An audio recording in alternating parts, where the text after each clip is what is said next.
அன்பார்ந்தவர்களே,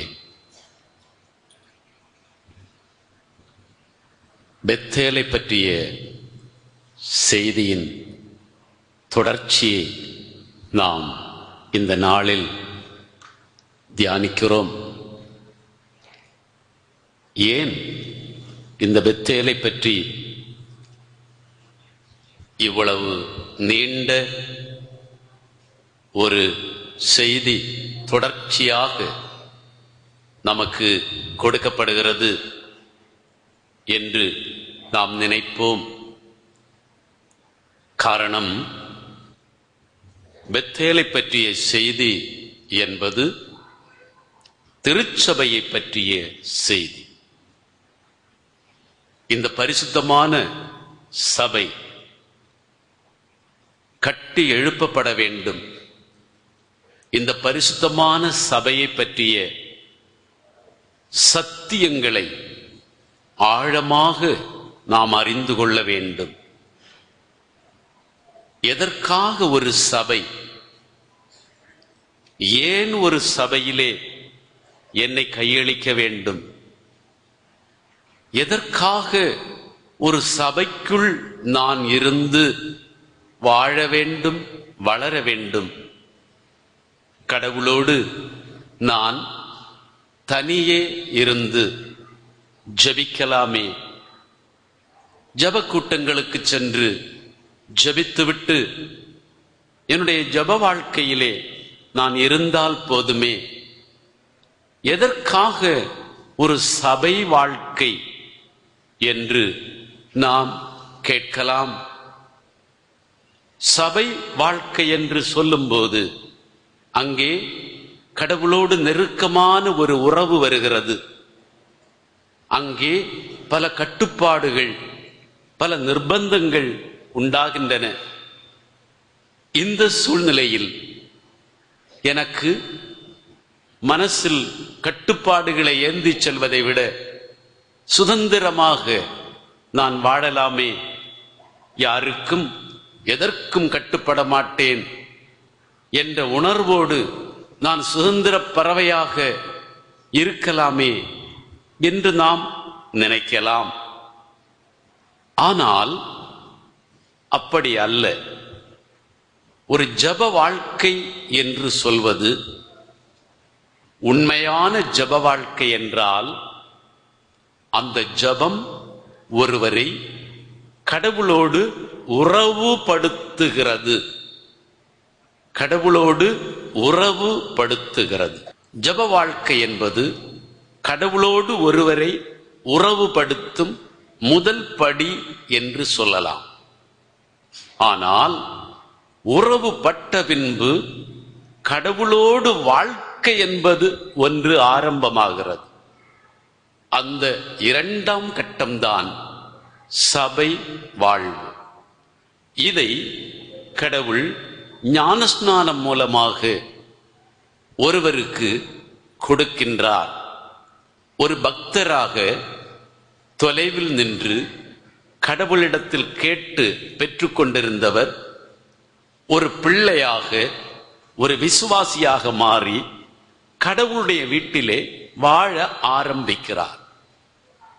நான் கடவுளை பற்றி என்ன நினைக்கிறேன் என்பதை விட கடவுள் என்னை பற்றி என்ன நினைக்கிறார் என்பது முக்கியம். அதுபோலவே நான் கடவுளிடத்தில் என்ன எதிர்பார்க்கிறேன் என்பதை விட கடவுள் என்னிடத்திலே என்ன எதிர்பார்க்கிறார் என்பது ரொம்ப முக்கியம். கடவுள் என்னிடத்திலே எதிர்பார்ப்பதெல்லாம் நான் கடவுளோடு ஐக்கியப்பட்டிருக்க வேண்டும். கடவுள் என்னோடு ஐக்கியப்பட்டிருக்க நான் ஆசிக்க வேண்டும். நான் கடவுளோடு வாழ வேண்டும். இதுதான் கடவுள் மனுஷனிடத்திலே எதிர்பார்ப்பது. இந்த எதிர்பார்ப்பின் ஒரு விளைவுதான் சபை வாழ்வு. கடவுள் தன்னுடைய மக்களை, தன்னை விசுவசிப்பவர்களை ஏற்றுக்கொள்கிறார். ஒரு பக்தனாக எங்கெங்கோ ஜப கூட்டங்களுக்கு சென்று ஜபித்துக் கொண்டிருக்கின்ற நீ ஒரு பிள்ளையாகி ஒரு விசுவாசியாக மாறும்போது உன்னுடைய வாழ்க்கை எங்கோ தெருவில் வாழும் ஒரு வாழ்க்கையாக அல்ல, மாறாக சபையில் வாழும் வாழ்க்கையாக ஆரம்பிக்கிறது. இங்கே சபை என்று சொல்வது பெத்தேல் என்று அறியப்படுகிறது. வெளிப்பாடு 21:3 கடவுளுடைய இல்லம் மனிதரிடையே உள்ளது. அங்கே கடவுள் வந்து வாசம் செய்கிறார். அங்கே அந்த இல்லத்தில் வசிப்போர் அவருடைய பிள்ளைகளாக இருப்பார்கள். அவர் அவர்களுக்கு கடவுளாக இருப்பார். இதுதான் கடவுளுடைய விருப்பமும் எதிர்பார்ப்பும். இந்த எதிர்பார்ப்பு சபையிலே ஈடேறுகிறது. இந்த சபையை பற்றிய ஒரு பாடத்தை தான் நாம் பெத்தேலில் தொடங்கி இதோ தொடர்ந்து கொண்டிருக்கிறோம். பெத்தேல் என்றால் கடவுளுடைய இல்லம் என்று அர்த்தம். கடவுளுடைய இல்லம் என்றால் தேவ சபை என்று அர்த்தம். எனவே கடவுளுடைய இல்லம் என்று பெயர் கொண்ட அந்த பெத்தேலில் நாம் நம்முடைய தியானத்தை ஆரம்பித்தோம். பெத்தேலிலே நமக்கு பிரதிநிதியா ஒரு பிரதிபலிப்பாக, நம்முடைய ஒரு பிரதிபலிப்பாக அங்கே இருந்தவர் யாக்கோபு. யாக்கோபு ஒரு தேவ சபைக்கு சமமாக அங்கே இருந்தார். யாக்கோபு தன்னை பெத்தேலுக்கு கையளிக்கிறார் என்ற சத்தியத்திலே இந்த தியானத்தை ஆரம்பிக்கின்றோம். பெத்தேலுக்கு யாக்கோபு தன்னை கையளித்தார். ஏனென்றால் அந்த பெத்தேல் என்பது ஒரு இடம் அல்ல.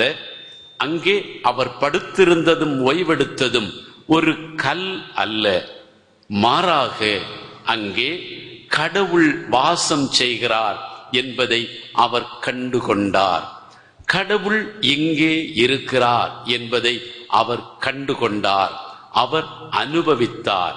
அந்த பெத்தேல் என்பது கடவுள் வாழும் இல்லம் என்ற ஒரு அனுபவத்தோடு கடவுளை அவர் சந்திக்கிறார். எனவே பெத்தேல் என்பது ஒரு இடம் அல்ல, அது கடவுள் வசிக்கும் இடம். பெத்தேல் என்பது கடவுளுடைய இல்லம்.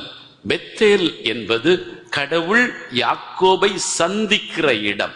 எனவே கடவுள் யாக்கோபை சந்தித்த இடம் என்று சொல்லும்போது இங்கே விசுவாசிகளுக்கு ஞான ஸ்நானத்தினாலே சபையை அது காட்டுகிறது. ஞான ஸ்நானத்தின் மூலமாக ஒரு விசுவாசி கடவுளோடு உடன்படிக்கை செய்து கொள்கிறார். அவரை முதல் சந்திக்கிறார்.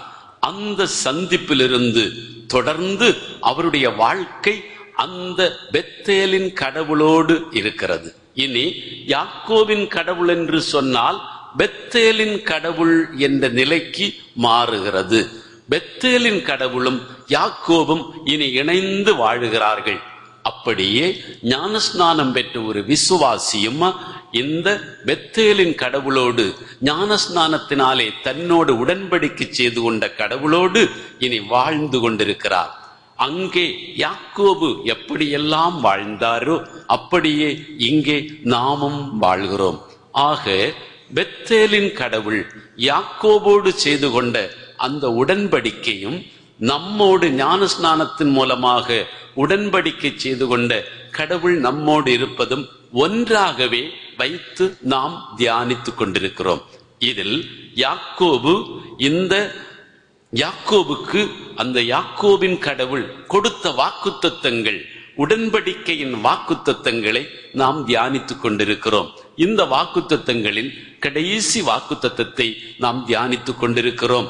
யாக்கோபுக்கு தனிப்பட்ட முறையிலே அவர் கொடுத்த வாக்குத்தத்தம் என்பது, நீ எங்கு சென்றாலும் நான் உனக்கு காவலாயிருந்து உன்னை இதே இடத்திற்கு, இதே பெத்தேலுக்கு மீண்டும் கொண்டு வருவேன். நான் உனக்கு வாக்குத்தத்தம் செய்த காரியங்களை நிறைவேறும் அளவும்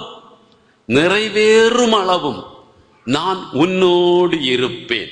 எனக்கு அருமையானவர்களே, இந்த வாக்குத்தத்தங்கள் நிறைவேற்றும் அளவும் நான் வாக்குத்தத்தம் செய்ததை நானே நிறைவேற்றுவேன்.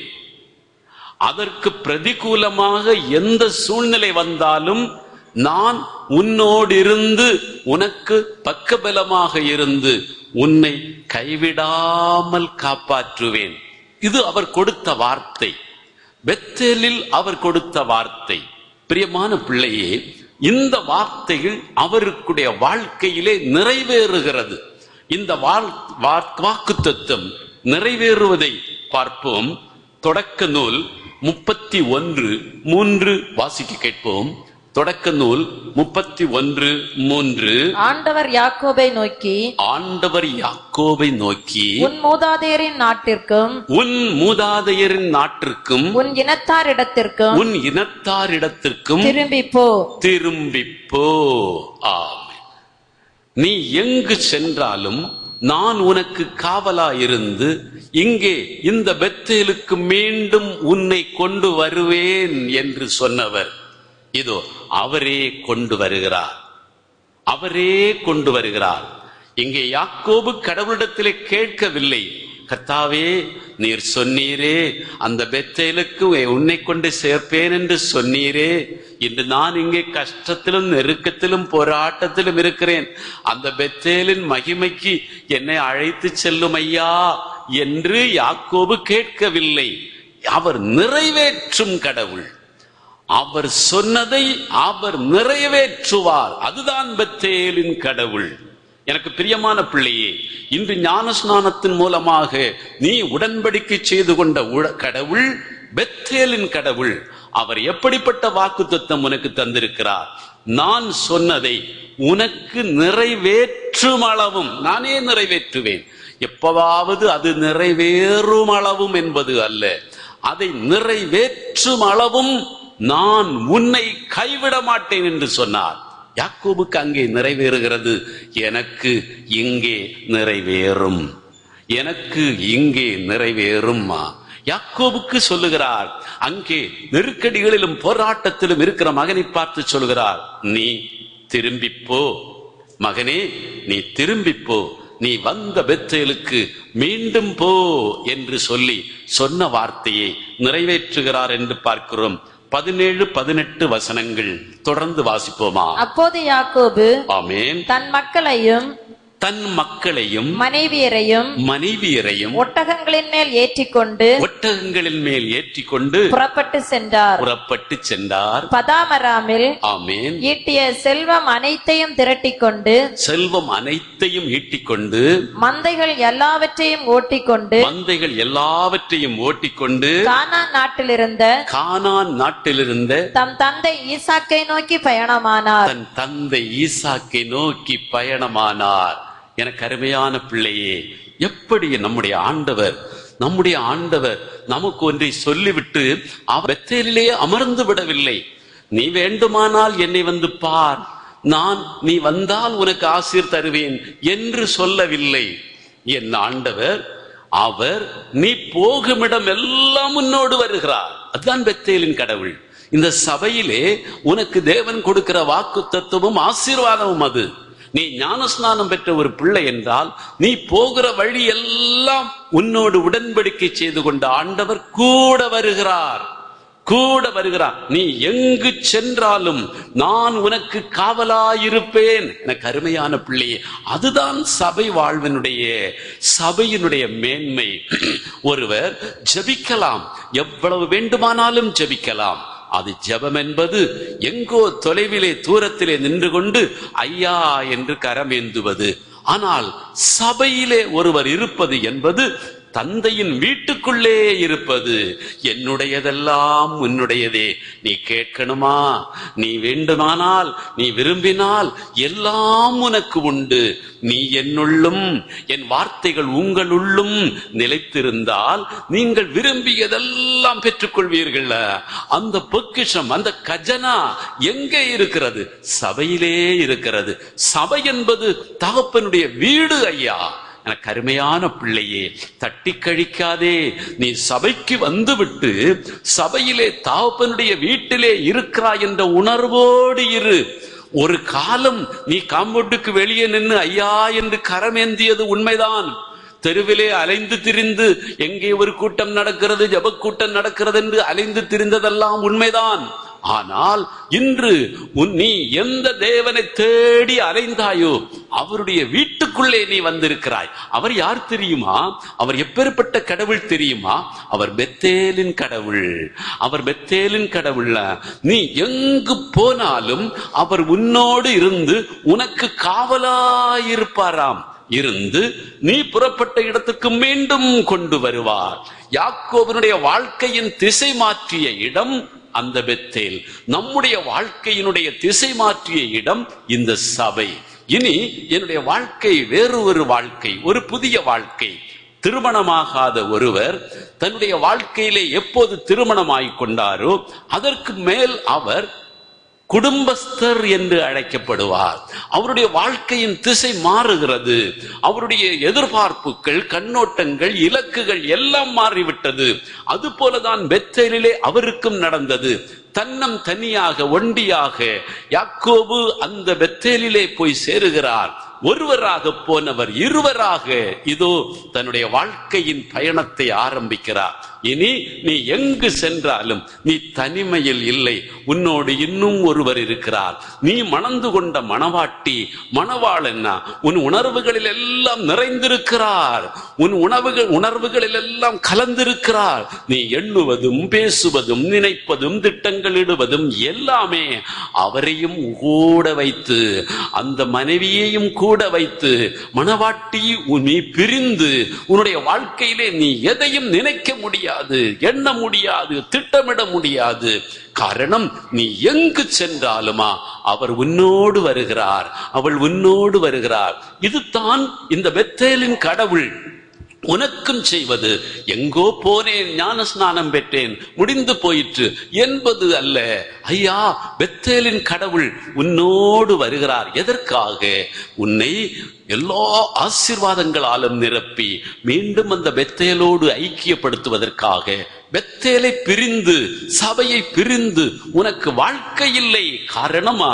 பெத்தேலிலே அவர் வாசம் செய்கிறார். அவர் இருக்கின்ற இடத்திலே உன்னையும் ஐக்கியப்படுத்தி கொண்டு சேர்க்கிறார். தொடர்ந்து வாசிப்போமா? 32:9 முதல் 12 முடிய வசனங்கள்.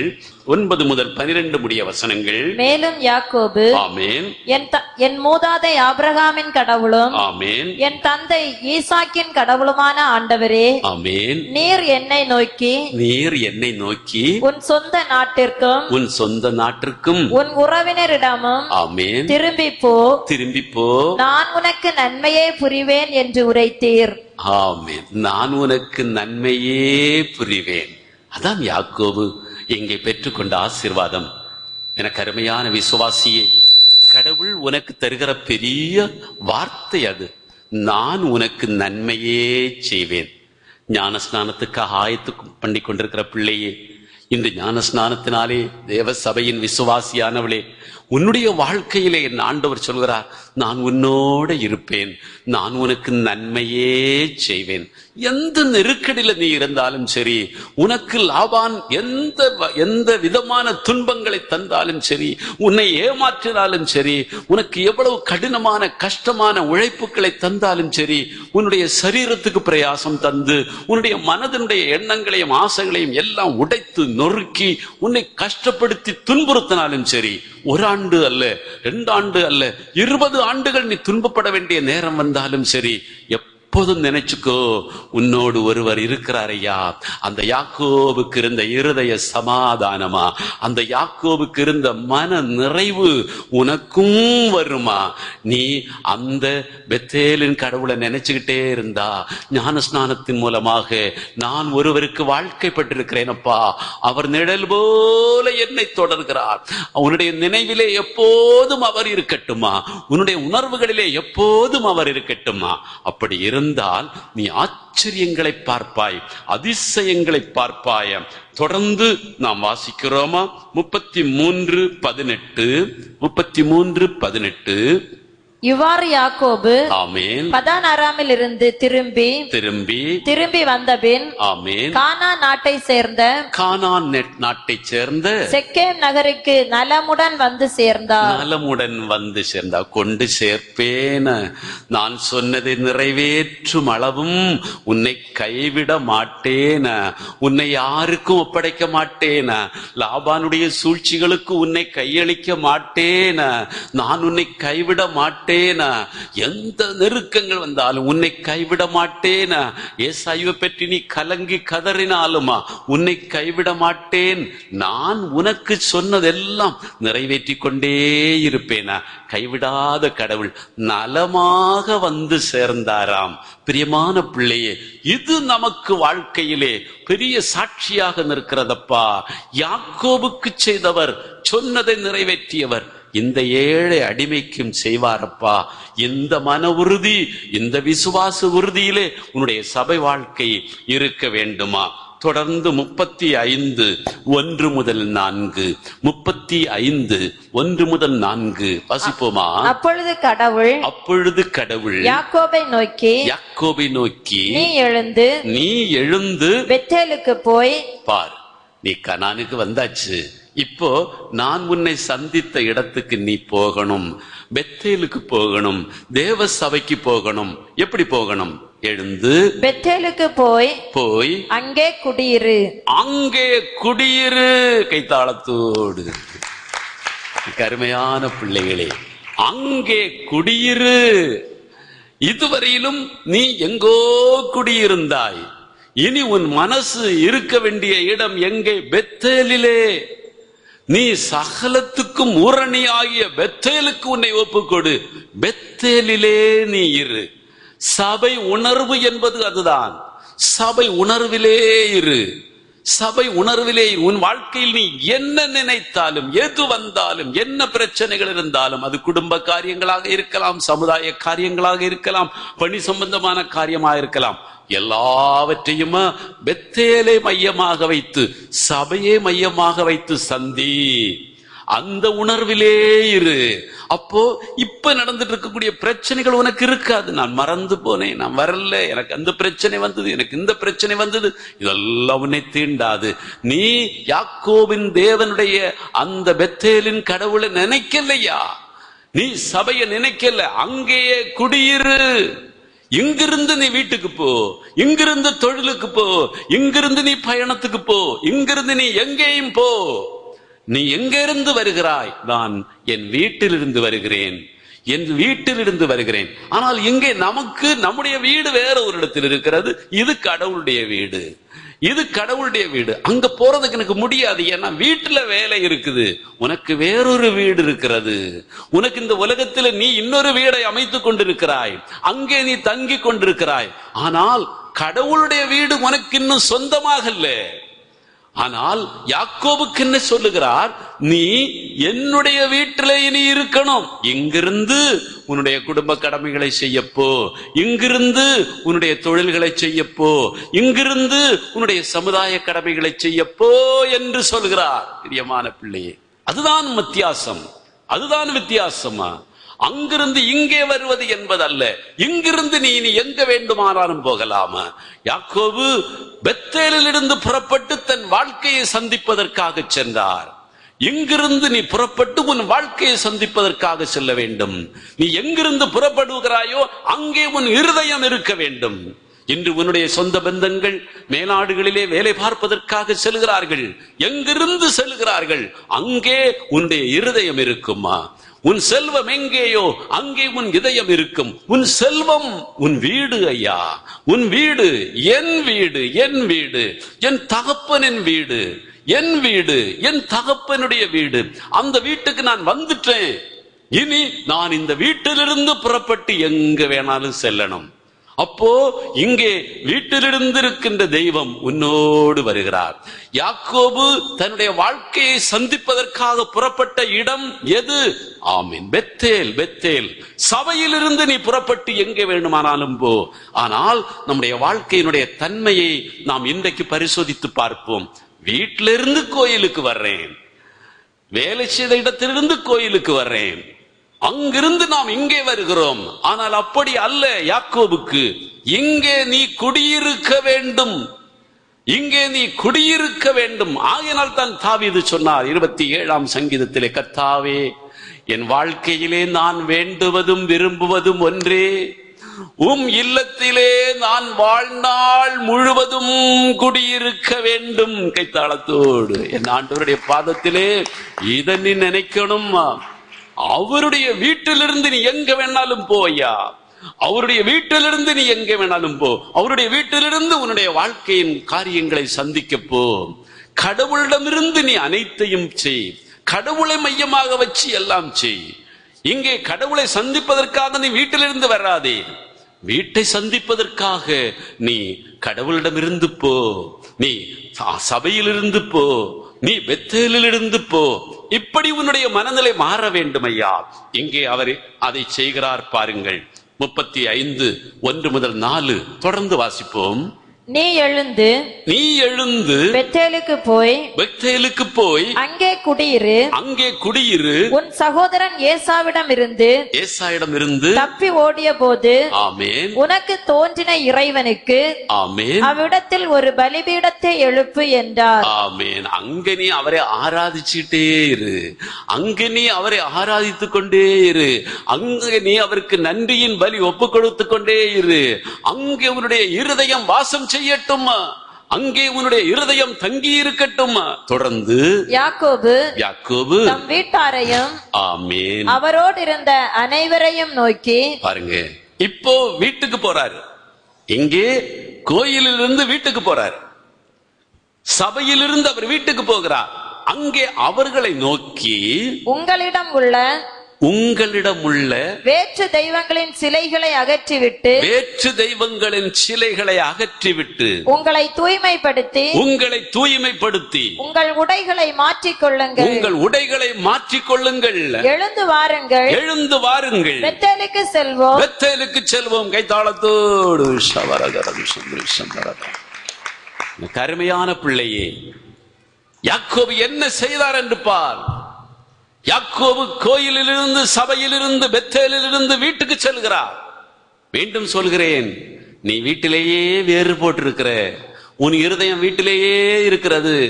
நான் என்னுடைய வீடு, என்னுடைய தொழில், என் பிள்ளைகள், என் குடும்பம், என் கடன், என் பிரச்சனை, அங்கேயே வேறிட்டு இருக்கிறாய். இங்க எதுக்கு வர்ற? இன்னும் பழையபடியே ஜபத்துக்கு வர்றேன், ஏதாவது கிடைச்சா வாங்கிட்டு போக வர்றேன். எனக்கு கருமையான பிள்ளையே, நீ சபையில் இல்லை, நீ சபையோடு இல்லை, நீ சபைக்குள் இல்லை. ஆனால் சபை என்பது நீ உன்னுடைய வாசம் எங்கே இருக்க வேண்டும், நீ வாசம் செய்யும் இடம், நீ வாழும் இடம். என் ஆண்டவருடைய வீட்டில் நான் வாழ்நாள் முழுவதும் குடியிருக்க வேண்டும். சபையோடு உன்னுடைய உணர்வுகள் எல்லாம் சபையிலே. இங்கிருந்து நீ வீட்டுக்கு செல்ல வேண்டுமாம், இங்கிருந்து நீ தொழிலுக்கு செல்ல வேண்டுமாம், எங்கிருந்து இந்த உணர்வுகளோடு ஆமென். நான் எங்கிருந்து வந்தேன் என்பதை நீ நினைத்துக்கோ. இதுவரையிலும் நீ உன் தாய் வீட்டிலே இருந்தாய். திருமணத்திற்கு பிறகு உன்னுடைய வீடு என்று சொல்வது உன் புருஷனின் வீடு, உன் புருஷனின் வீடு, அது உன் வீடு. உன் தாய் வீடு வேற, நீ வாழும் வீடு, நீ உடன்படிக்கை செய்து கொண்ட வீடு, அந்த வீடு உனக்கு சொந்தமா? அங்கிருந்து வா, உன் வீட்டுக்கு வா, அங்கிருந்து உன் வீட்டுக்கு போ, அங்கிருந்து உன் வீட்டுக்கு நீ செல்ல வேண்டுமா? இதுதான் நீ வாழ வேண்டிய வீடு, அங்கே நீ குடியிரு. அருமையான பிள்ளையே, அங்கே நீ குடியிரு. இதுதானே உனக்கு பிரச்சனை. ஏன் எனக்கு இன்னும் ஆசீர்வாதங்கள் நிறைவாக இல்லை? ஏன் எனக்கு இன்னும் போராட்டங்கள்? ஏன் நினைச்சது ஒண்ணு நடக்கல, நினைச்சாதெல்லாம் நடந்து கொண்டு என் வாழ்க்கையை கலக்கி கொண்டிருக்கிறது? அருமையான பிள்ளையே, உன் உணர்வு இங்கே இல்லை. நீ பிறந்த வீடை நினைக்கிறாய், நீ வந்த இடத்தை நினைக்கிறாய், எகிப்தை நினைக்கிறாய் ஐயா. இன்னும் உன்னுடைய நீ அந்த இடங்களையும் சூழ்நிலைகளையும் நினைத்து ஏங்கிக் கொண்டே இருக்கிறாய். ஆனால் உன் வீடு, நீ வாழ வேண்டிய வீடு இது. எங்கிருந்து நீ உன் சொந்த வீட்டுக்கு போ, நீ பிறந்த வீட்டுக்கு போ, உன் அன்பர்கள் இருக்கும் வீட்டுக்கு போ, உன் சொந்த பந்தங்கள் இருக்கும் வீட்டுக்கு போ. அங்கே நீ என்ன செய்ய வேண்டுமாம். ஆமென். அதுதான் இந்த வீட்டை பற்றிய காரியம். அங்கே நீ அவர்களை இந்த வீட்டுக்கு கொண்டு வருவதற்காக உழைக்க வேண்டும். ஆம், அங்க போய் உட்கார்ந்து இருக்கிறதுக்கு அல்ல. நீ வீட்டுக்கு போவது அங்கே போய் உட்கார்ந்து இருக்கிறதுக்கு அல்ல. நீ அங்கே அவர்களோடு உண்டு குடித்து அங்கேயே நீ உறங்குவதற்கு அல்ல. அங்கே நீ செல்வது ஊழியத்திற்காக. அங்கே நீ செல்வது ஒரு பணியை கொண்டு. அங்கே நீ செல்வது ஒரு பெரிய கடமையை சுமந்து கொண்டு போகிறாய். அதுதான் ஐயா அந்த வீட்டை பற்றிய உணர்வு. நீ அங்க போய் என்ன செய்ய வேண்டுமா? மீண்டும் அதே பகுதியை வாசிப்போமா? எழுந்து வாருங்கள், எழுந்து வாருங்கள், பெத்தேலுக்கு செல்வோம், பெத்தேலுக்கு செல்வோமா? அங்கே அங்கே என் துன்ப நாளில் என் மன்றாட்டை கேட்டருளி நான் சென்ற இடமெல்லாம் எனக்கு வழித்துணையாயிருந்த இறைவனுக்கு ஒரு பலிபீடத்தை எழுப்புவேன். வாருங்கள், வாருங்கள், பெத்தேலுக்கு போவோம். வாருங்கள், பெத்தேலுக்கு போவோம். உன் பிள்ளைகளை பார்த்து சொல், உன் மனைவியை பார்த்து சொல், உன் கணவனை பார்த்து சொல், உன் சொந்த பந்தங்களை பார்த்து சொல், மக்கள் மருமக்கள் பேர பிள்ளைகளை பார்த்து சொல், உன்னை அன்பு செய்கிற உன்னை ஆதரிக்கிற அத்தனை பேருக்கும் சொல். எழுந்து வாருங்கள், பெத்தேலுக்கு போவோம். கைத்தாளத்தோடு. ஆமென். எனக்கு அருமையான பிள்ளையே, இதை செய்கிறதுக்காகத்தானையா ஆண்டவர் என்ன சொல்றாரு? நான் உனக்கு சொன்னதெல்லாம் நிறைவேற்றுவேன். ஆனா நீ என்ன சொல்கிறாய்? நான் உனக்கு சொன்னதை நீ செய்கிறியா? நான் உனக்கு சொன்னதையெல்லாம் நான் நிறைவேற்றுவேன். ஆனால் நீ செய்ய வேண்டியதை நீ செய்கிறியா? ஆமென். நீ எங்கு போனாலும் உன்னோடு இருப்பேன், உனக்காக நான் யாவையும் செய்து முடிப்பேன் என்று சொன்னார். அது நிச்சயமாக செய்வார். உனக்காக மட்டுமல்ல, உன் சந்ததி சந்ததிகளையும் இந்த ஒரே வாக்குத்தத்தை கொண்டு காப்பாற்றுவேன். உனக்கு தானே தந்தேன்னு சொல்லாதே, ஆனால் உன் மூலமாக உன் பிள்ளைகள், உன் குடும்பமா, உன்னை சூழ்ந்திருக்கிற அத்தனை பேருக்கும் நான் வாக்குறுதி கொடுக்கிறேன். உன்னை மட்டுமல்ல நான் காப்பாற்றுவது, உனக்கு தந்த வார்த்தையை வைத்தே உன் குடும்பம் முழுவதையும் காப்பாற்றப் போகிறேன். அவர்கள் எங்கிருந்தாலும் அவர்களை சந்திப்பேன். அவர்கள் எகிப்துக்கு போனாலும் சந்திப்பேன். அவர்கள் எகிப்திலிருந்து கொப்பாரி வைக்கும் போது, கூக்கரலிடும் போது நான் அவர்களை சந்திக்க வருவேன். ஏனென்றால் நான் ஆபிரகாமின் தேவன், நான் ஈசாக்கின் தேவன், நான் யாக்கோபின் தேவன். என் பிள்ளைக்கு நான் கொடுத்த வாக்குத்தத்தத்தை நிறைவேற்ற சந்ததியாக 1000 தலைமுறைக்கும் நான் இரக்கம் காட்டுவேன். ஐயா, நீ மட்டும் இன்றைக்கு நீ என்னோடு இருந்து நீ செய்ய வேண்டியதை செய்வியா? என்ன செய்கிறார் யாக்கோபு? நேர் வீட்டுக்கு போகிறார். ஐயா, அங்கே போய் அவருக்கு சொல்லுகிறார், என்னை அன்பு செய்த தேவன், என் வாழ்க்கையினுடைய நெருக்கடிகளிலே என்னை சந்தித்த கர்த்தர், என் வாழ்க்கையின் போராட்டங்களிலே என்னை கரம் பிடித்து தங்கியவர், எனக்கு காவலாயிருந்த கர்த்தர், அவரை தேடி வாருங்கள், எல்லாரும் வாருங்கள், கூட்டிட்டு வா. இது உன்னுடைய கடமை, இது உன்னுடைய கடமை. நீ விரும்புறத உன் வீட்டுல நிறைவேற்றுறதுக்காக நீ என்னென்னலாம் பண்ற, உலக காரியங்களுக்காக கையடிக்கிற, காலடிக்கிற, அழுது புறங்குற, என்னென்னமோ சொல்ற, பட்டினி கிடக்குற, எதுக்காக? உலகத்துல நீ சில காரியங்கள் உன் வீட்டாரிடமிருந்து சாதிப்பதற்காக. அருமையான பிள்ளையே, அழிஞ்சு போற அற்ப காரியங்களுக்காக நீ அடம்பிடிச்சு காரியங்களை சாதிக்கிற. என் அப்பன் சொல்றாரு, இந்தா வீட்டுக்கு போ, அவங்களை எல்லாம் இங்க கூட்டிட்டு வான்னு சொல்றாரு. அவங்களை எல்லாம் இங்கே கூட்டிட்டு வா. இதை நான் செய்கிறேனா என்பதை பார். முதல்ல இதை நான் செய்கிறேனா? தொடர்ந்து வாசிப்போமா? அப்படியே அவர்கள் தங்களிடம் இருந்த எல்லா வேற்று தெய்வங்களின் சிலைகளையும், ஆமென், தங்கள் காதணிகளையும் யாக்கோபின் கையில் கொடுக்க அவர் அவற்றை செக்கேம் அருகில் இருந்த, ஆமென், ஒரு கருவாலி மரத்தின் அருகே புதைத்தார். ஆமென். பிரியமான பிள்ளைகளே, இது நடக்கணும் ஐயா, இது நடக்கணும். இன்னைக்கு நீ என் தேவனுடைய பாதத்திலே வந்திருக்கிறாய். ஆனால் அங்கே உன் குடும்பம் முழுவதும் அங்கே கன்றுக்குட்டிகளை ஆராதித்துக் கொண்டே இருக்கிறது ஐயா. உன் குடும்பம் கன்றுக்குட்டிகளை ஆராதித்துக் கொண்டே இருக்கிறது. அதை நீ பார்த்து விட்டு அப்படியே இருந்து விடாதே. நீ குடியிருக்கும் கோயிலிலே, என் தேவனுடைய இல்லத்திலே, உன்னுடைய வீட்டிலே அவர்களை கொண்டு வா. அவர்களை கொண்டு வா, அவர் உனக்காக யாவையும் செய்து முடிக்கிற கர்த்தர். எனக்கு பிரியமான பிள்ளையே, இந்த பகுதியை நாம் தொடர்ந்து தியானிப்போமா? ஆனால் இன்றைக்கு நம்முடைய ஆண்டவர் யார் என்றால், அங்கே நம்முடைய ஆண்டவர் அவர் சொன்னதை செய்து முடிக்கிற கர்த்தர். அவர் சொன்னதை செய்து முடிக்கிற கர்த்தர். சங்கீதம் 57:2, திருப்பா 57:2 வாசிப்போமா? உன்னதரான கடவுளை நோக்கி, ஆமென், எனக்காக யாவையும் செய்து முடிக்கும் இறைவனை நோக்கியே நான் மன்றாடுகிறேன். எனக்காக யாவையும் செய்து முடிக்கும் இறைவன், எனக்காக யாவையும் செய்து முடிக்கும் இறைவன். இதுதான் தாவீது கண்டதப்பா. அவர் சொல்றாரு, உங்க வீட்டுல நான் காலும்புறா இருக்கணும் ஆண்டவரே அப்படின்னு சொன்னாரே. அவருக்கு வீடா இல்ல, அவர் ஒரு பெரிய ராஜாப்பா, அவர் ஒரு பெரிய மாளிகையை கட்டுறாருப்பா, அவர் பெரிய மாளிகையில இருக்கிறேன்னு சொன்னாரு. ஆனா அவர் என்ன சொல்றாரு? இந்த மாளிகை அல்ல எனக்கு, இந்த வீடும் கூடும் அல்ல எனக்கு, உங்க கோயில் எனக்கு முக்கியமப்பா, அங்கே வாழ்நாள் முழுவதும் செலவழிக்க வேண்டும் என்று முடிவெடுத்தாரே. அவருக்கு ஆண்டவர் என்ன செய்கிறாரு? அவருக்காக இவர் எல்லாமே செய்து முடிக்கிறார். கைத்தாளத்தோடு மீண்டும் ஒரு விஷயம், இந்த வசனத்தை வாசிப்போமா? 57:2 உன்னதரான கடவுளை நோக்கி, ஆமென், எனக்காக யாவையும் செய்து முடிக்கும் இறைவனை நோக்கியே நான் மன்றாடுவேன். எனக்காக அவர் எல்லாமே செய்வார் ஐயா. எனக்கு என்னென்ன தேவையோ எல்லாம் எனக்காக செய்வார். தொடர்ந்து சங்கீதம் 37:5 வாசிப்போமா? 37:5 உன் வழியை ஆமென் ஆண்டவரிடம் ஒப்படைத்து விடு, அவரையே நம்பியிரு, அவரே உன் சார்பில் செயலாற்றுவார்.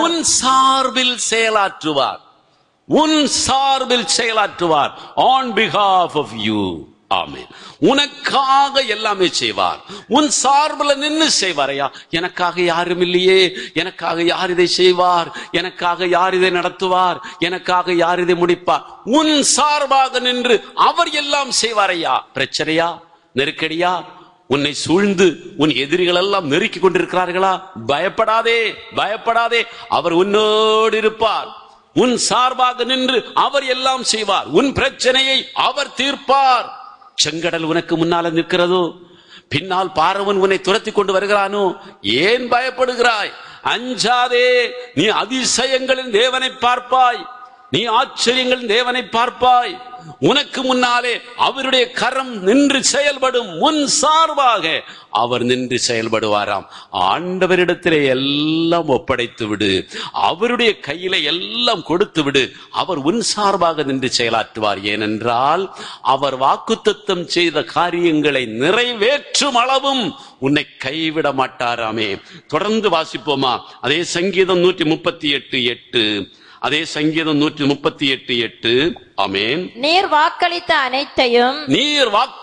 அனைத்தையும் எனக்கென செய்து முடிப்பீர்.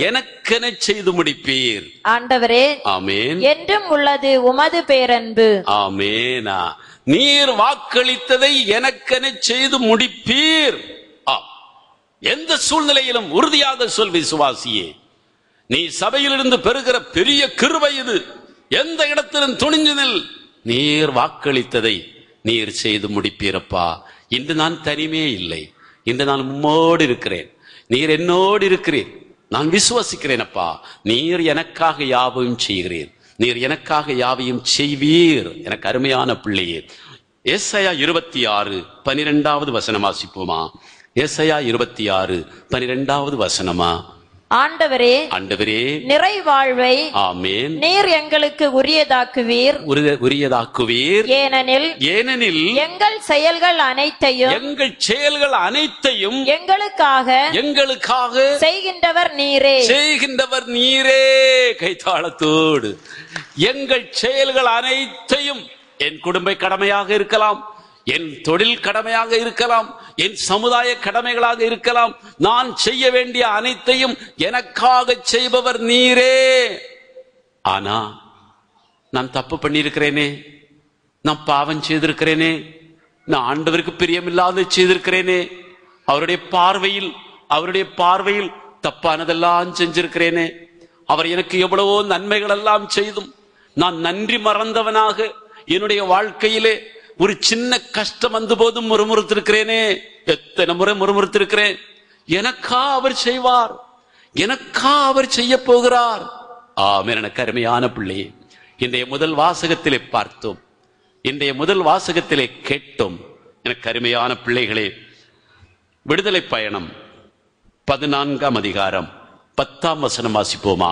பார்வோன் நெருங்கி வந்து கொண்டிருக்க, பார்வோன் நெருங்கி வந்து கொண்டிருக்க இஸ்ராயேல் மக்களும் தம் கண்களை உயர்த்தி, ஆமென், எகிப்தியர் தங்களை பின்தொடர்ந்து வந்து கொண்டிருப்பதை கண்டனர்.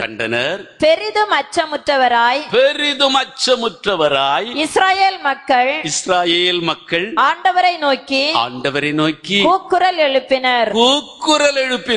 ஜெபிக்கலப்பா, அவங்க யாரும் ஜபிக்கல. இப்பதான் சுட சுட 10 அற்புதங்களை நேருக்கு நேரா கண்டுட்டு வராங்கப்பா, நேருக்கு நேரா பாக்குறாங்க. அனானப்பட்ட எகிப்து மன்னன் அந்த தேவ சமூகத்துக்கு முன்னால் பதறி சிதறி போய் நீங்க போயிருங்கப்பான்னு சொல்லி துரத்தி அடிச்சதை கண்டாங்கப்பா.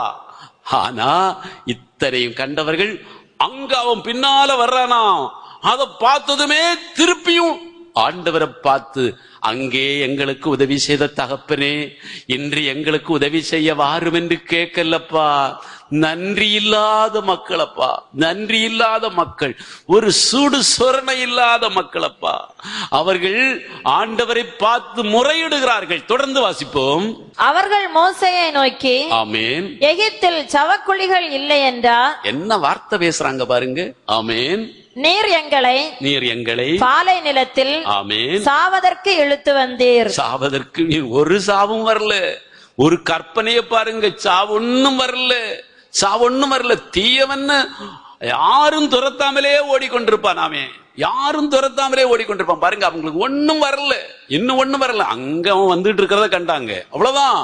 தொடர்ந்து, எகிப்திலிருந்து எங்களை வெளியேற்றி, ஆமென், இப்படி எங்களுக்கு செய்து விட்டீரே. பாருங்க, இந்த மோசைக்கு அவர்கள் கொடுக்கக்கூடிய வேதனைகளையான வார்த்தைகளை பாருங்கள், எவ்வளவு கடுமையான வார்த்தை. தொடர்ந்து, எங்களை விட்டுவிடும், நாங்கள் எகிப்தியர்களுக்கு ஊழியம் செய்வோம் என்று என்பதுதானே, ஆமென், எகிப்தில் நாங்கள் உம்மிடம் கூறிய வார்த்தை. ஆமென். ஏனெனில், ஆமென், பாலை நிலத்தில் செத்தொழிவதை விட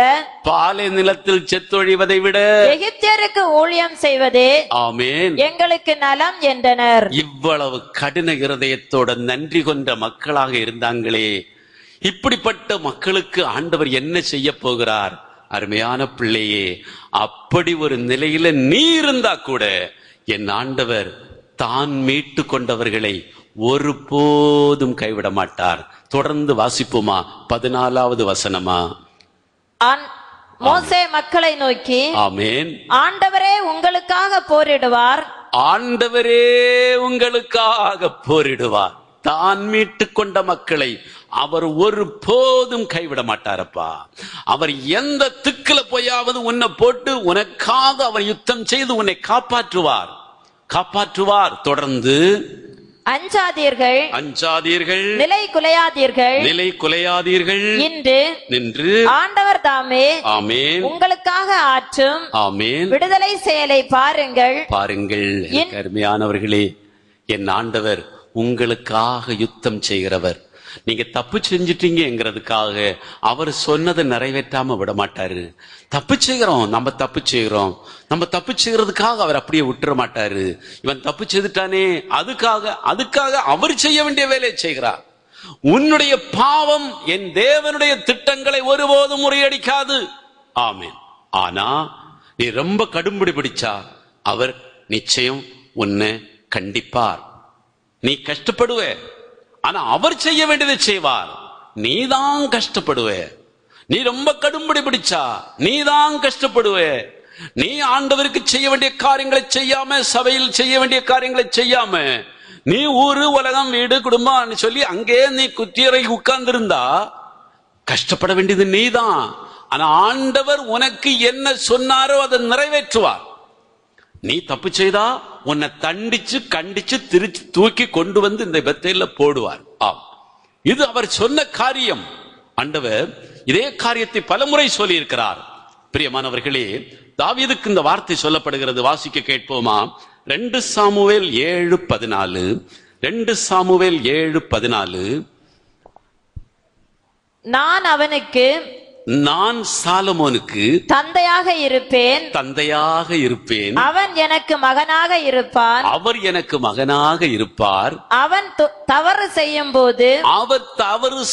போது மனித இயல்புக்கு ஏற்ப அடித்து மனிதருக்கே உரிய துன்பங்களை தருவேன், அடித்து நொறுக்குவேன். தகப்பன் தண்டிக்காத பிள்ளைகள் உண்டோ? இங்கேதான் நம்ம பார்க்கணும். தகப்பனுடைய வீட்டுக்கு தானப்பா வந்திருக்கிற. தகப்பனுடைய வீட்டுல பிள்ளை குண்டாமண்டி செய்தா தகப்பன் பார்த்துட்டு சும்மா இருக்க மாட்டாரு, தகப்பன் அடிப்பாரு. ஆனா அதுக்காக தன்னுடைய ஆசீர்வாதங்களுக்கு அந்த பிள்ளைக்கு ஒரு குறையும் வைக்க மாட்டாரு, அடிச்சு நொறுக்குவாரு. எல்லா மனுஷருக்கும் கொடுக்கக்கூடிய தண்டனையில உனக்கும் பங்குண்டு. எல்லாரும் நெருப்புல கை வச்சா எல்லாருக்கும் சுடும், உனக்கும் சுடும். ஆனா நான் மருந்து வச்சு அதை ஆற்றுவேன். ஆனா சூட நீ அனுபவிச்சாகணும். நெருப்புல கை வச்சவன் யாரா இருந்தாலும் சரி, என் வீட்டுல இருக்கிற பிள்ளையா இருந்தாலும் சரி, வெளியில இருக்கிற பிள்ளையா இருந்தாலும் சரி, யாரு கை வச்சாலும் அந்த கைக்கு சூடுண்டு. அது போல உனக்கும் கிடைக்கும். அருமையான பிள்ளையே, என் தெய்வம் நீ எங்கு போனாலும் உன்னோடு இருந்து உனக்கு காவலாயிருந்து உன்னை காப்பாற்றி அவர் சொன்னதை உனக்கு நிறைவேற்றும் அளவும் அவர் உன்னை கைவிட மாட்டார். ஆனால் நீ அவருக்கு பிரியமில்லாத ஒரு வாழ்க்கை வாழ்ந்து கொண்டிருந்தால் உன்னை அடித்து நொறுக்குவேன் என்று சொல்கிறார். எரேமியா 30:11. நான் உன்னோடு இருக்கிறேன், உன்னை மீட்பதற்காக உள்ளேன் என்கிறார் ஆண்டவர். உன்னை மீட்பதற்காக உன்னோடு இருக்கிறேன். எந்த மக்களினத்தாரிடையே ஆமென் நான் உன்னை சிதறடித்தேனோ அவர்கள் அனைவரையும் முற்றிலும் அழித்தொழிப்பேன். ஆமென். உன்னையோ முற்றிலும் அழிக்க மாட்டேன். உன்னை நீதியான முறையில் தண்டிப்பேன். உன்னை தண்டிக்காமல் விட்டுவிட மாட்டேன். உன்னை எவ்வகையிலேனும் தண்டியாது விடேன். அருமையான பிள்ளையே, தகப்பன் தண்டித்து திருத்தாத பிள்ளைகள் உண்டோ? நீதிமொழிகள் 3:11-12 வசனங்களில் வாசித்தோமே. இன்றைக்கு எபிரேயர் 12ஆம் அதிகாரம் 5 முதல் வசனங்களில் வாசித்தோமே. தகப்பன் தண்டித்து திருத்தாத பிள்ளைகள் உண்டோ? தகப்பனுடைய வீட்டுக்கு நீ வந்தாச்சு, இன்னும் நீ அந்த ஊதாரி மகனை போல குண்டாண்டி செஞ்சுக்கிட்டே இருந்தேன்னா அப்புறம் எதுக்குங்க வந்த? வெளியே நின்று நீயும் பிச்சை கேட்டு நிற்கலாமே, அப்பான்னு கேட்டு கொடுத்து விட்டுருப்பனே. வீட்டுக்குள்ளால வந்துட்டு நீ ஏன் செல்மிஷம் பண்ற? நீ ஏன் உள்ள வந்திருந்துட்டு சேட்டை பண்ணிட்டு இருக்கிற? உள்ள வந்தாச்சா? ஆமென். பிள்ளையாயிரு. நீ பிள்ளையா இல்லாட்டா நான் தகப்பனா இருந்து உனக்கு செய்ய வேண்டியதை செய்வேன்னு சொல்றாரு. ஆனாலும் நான் உனக்கு வாக்குத்தத்தம் பண்ணினதை ஒருபோதும் நான் விட்டுற மாட்டேன். கடைசி வரையிலும் உன்னை கைவிடாமல் காத்து நான் உனக்கு சொன்னதெல்லாம் உனக்கு நான் நிறைவேற்றி தருவேன். உனக்கெல்லாம் நான் உனக்கு தகப்பனா இருப்பேன், நீ எனக்கு பிள்ளையா இருப்ப. ஒரு தகப்பன் பிள்ளைக்கு என்னென்ன கடமைகளை செய்யணுமோ எல்லாம் செய்வேன்னு சொல்றார். எனக்கு அருமையான பிள்ளையே, உன்னுடைய பலவீனங்களை கண்டு நீ பயந்து போகாதே. பெத்தேலின் கடவுளுக்கு நீ செய்ய வேண்டியதை செய். அந்த பெத்தேலில உன்னுடைய வாழ்க்கையை நீ ஊர்ஜிதப்படுத்து. அந்த பெத்தேலில நீ வேறிட்டு வளரு. அந்த பெத்தேலிலிருந்து நீ உன்னுடைய உலக வாழ்வுக்கும் குடும்ப வாழ்வுக்கும் கடந்து போ. நீ எங்கு போனாலுமா அவர் உன்னோடு இருந்து உனக்காக யாவையும் செய்து முடிப்பார். உன்னை எதிர்த்து நிற்கிற எல்லாருமே அவர் எதிர்த்து நிற்கிறார்.